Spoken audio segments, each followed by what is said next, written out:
I'd like to read a series of 8 sonnets about my mother's decline and eventual passing. The first is called Life Sentence. It's like speed dating at a mortician's convention, my mother explains.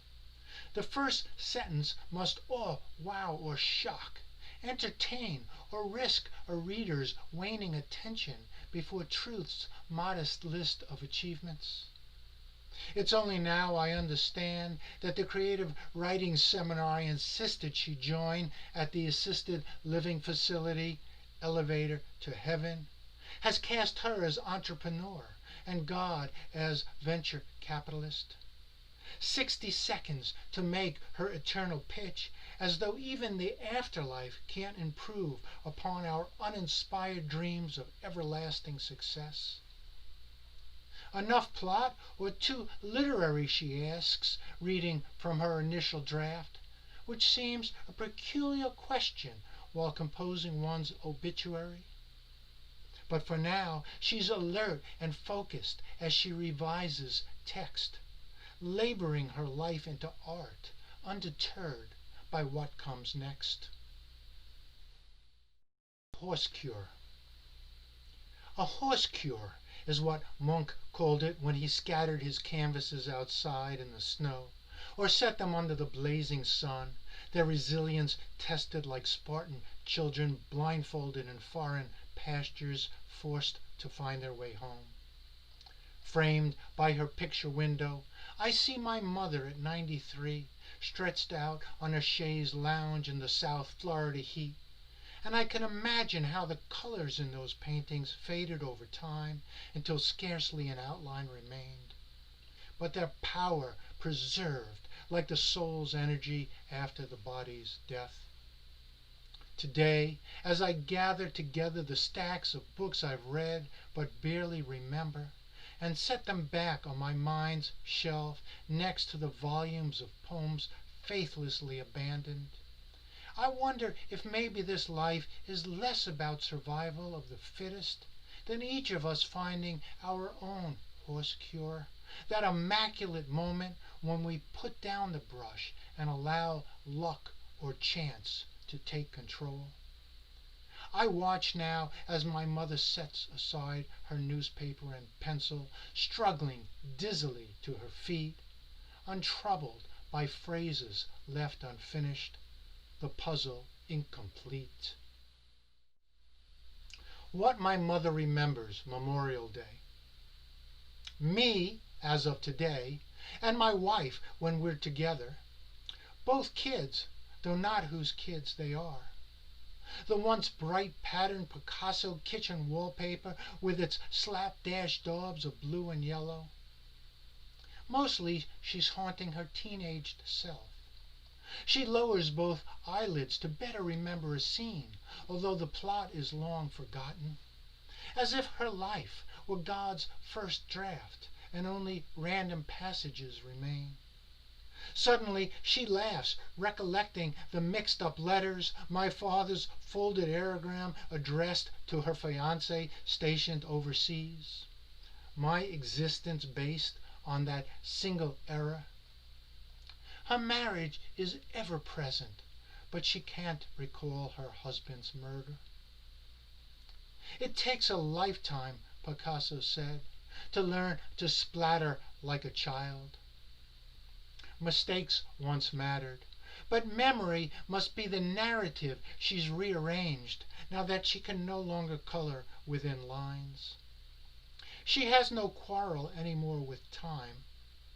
Its loss, she seems to say, is sorrow's cure-all. I create as I speak. The difference between my soothing South Caribbean breeze and this Florida Gulf gale force concrete crushing jackhammer of air demolishing your mother's condominium is only an error of grammar, God says, as if stars weren't matter but apologies for darkness, as if the same winds didn't once level Babel. In the shelter, routine disrupted, my mother's mind prepares to exit the earth before her essence acquiesces. She shares the silences of grandfather's goldfish, Ceylon, Adorno, Abel, each named in honor of their wide-eyed innocence. Look how their tiny mouths open and close, obliterating nothing. Let my prayers be that ineffective. Let me fold my mother's frail and failing body into the sheets of this too narrow cot. As carefully as rage nestled deep inside of her encouragement. The puzzles you fed me, Mother, are still my nourishment. What my mother remembers New Year's Day. My QuickBooks app automatically updates, announces in all caps orange, over budget. I overrule. Tap to OK a 200% yearly increase in yoga/meditation. Affluence squandered to be in the moment. My mother gets the joke. Her age achieved mastery. Each morning her mind nearer perfection. We laugh together at Alzheimer's paradox. Then moments later, sans irony, she asks, why the laughter? Careful down the steps and don't forget your lunchbox, she reminded me 1,500 times conservatively between first grade and junior high. Still, yesterday, late for the gate, I observed my feet sliding out from under me as I tumbled down the escalator, snack pack taking flight. Then panic as I packed the wrong pocket, keys, iPhone, wallet. My life story is missing, my mother says. Who will tell it? My dying is not tragic, my mother says. So save your petitions and poems.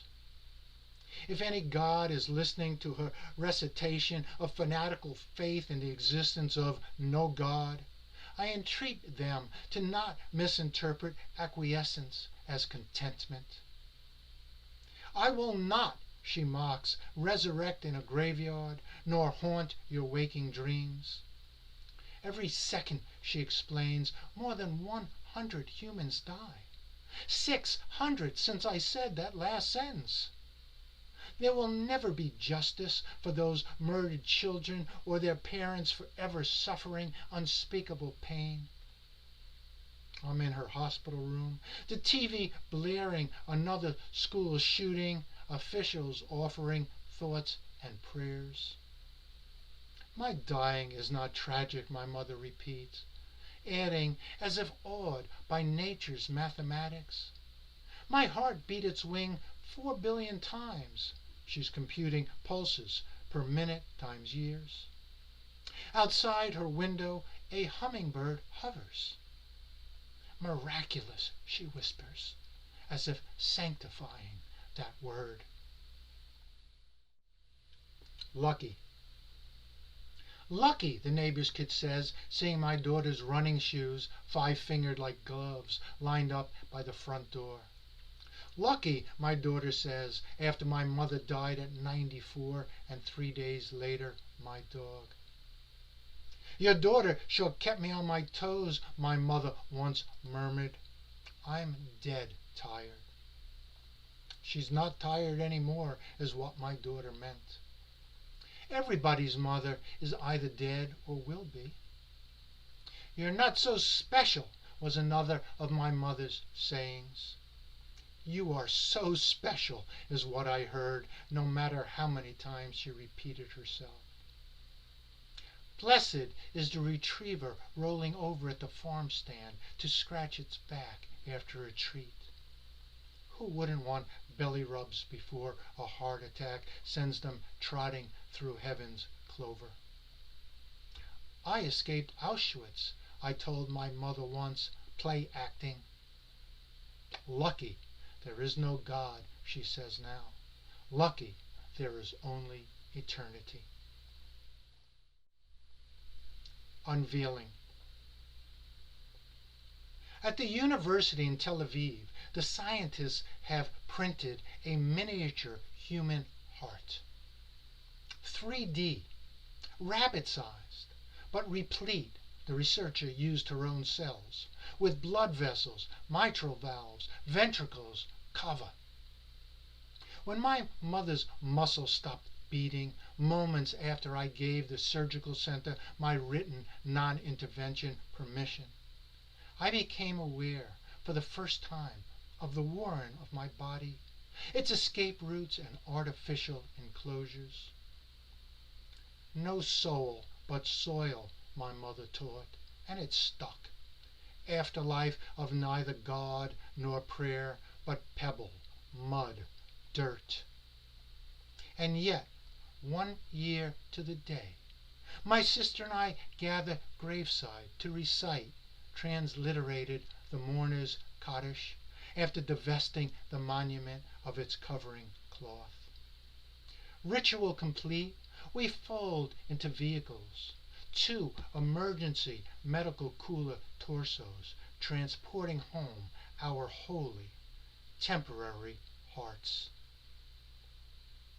Thank you.